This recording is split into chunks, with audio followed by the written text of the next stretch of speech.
directed fees to Clarence Thomas' wife, and urged no mention of Ginni Thomas, and that Leonard Leo told you, Republican pollster Kellyanne Conway, to build the nonprofit, then use the money to pay the spouse of Supreme Court Justice, but not put her name in it.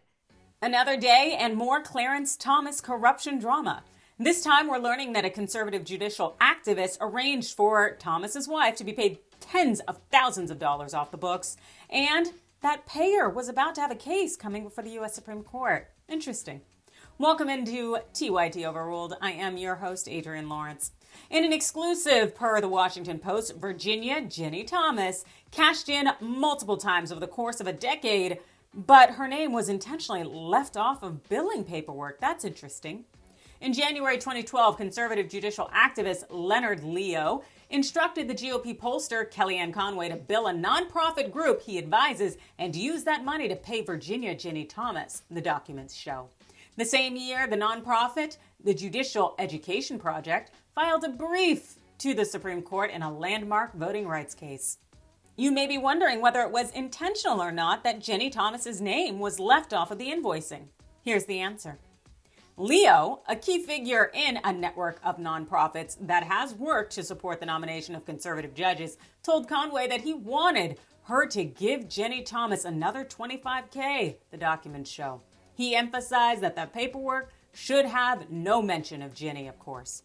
Although none of the documents indicated that Ginni Thomas purportedly did any work, well, Liberty Consulting, her company, got plenty paid, I'll tell you that. It shows that she was cashing in a tune of about $100,000.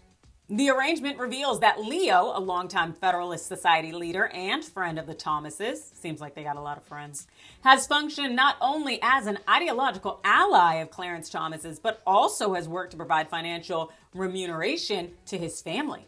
And it shows Leo arranging for the money to be drawn from a nonprofit that soon would have an interest before the court.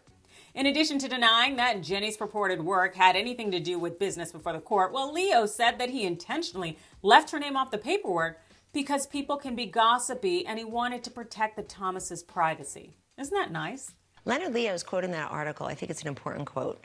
He says, I've known the Thomases, they've been my friends since 1990, and I'm very mindful of how vicious and gossipy people can be, so I always try to protect their privacy and their safety. And of course, the Thomases didn't respond for comment. And, the case that ended up going before the Supreme Court, it involved a challenge to the landmark civil rights law that really protected minority voters. And of course, Thomas joined with the majority and he issued a concurring opinion that favored the outcome that Leo and his nonprofit wanted. I really don't know what to say. This is disgusting. Instance after instance of corruption involving Clarence Thomas and his wife, who aided trying to throw over the government?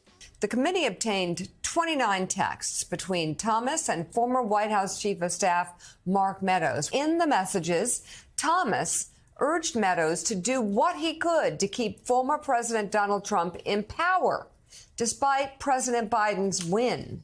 As much as Ginni says that she and her husband keep their work very separate, I do not believe that to save my life. The man is not impartial. He is paid up and purchased. And as much as I don't think that there's anything that is going to be done to punish Thomas, I kind of think that Chief Justice John Roberts is actually going to step up and say something because, as it turns out, there's a lot of corruption going on with Thomas. And so even if it means issuing some rickety-ass rules that we know are never going to be enforced, I kind of think that Roberts is in a position now that he's going to have to do it.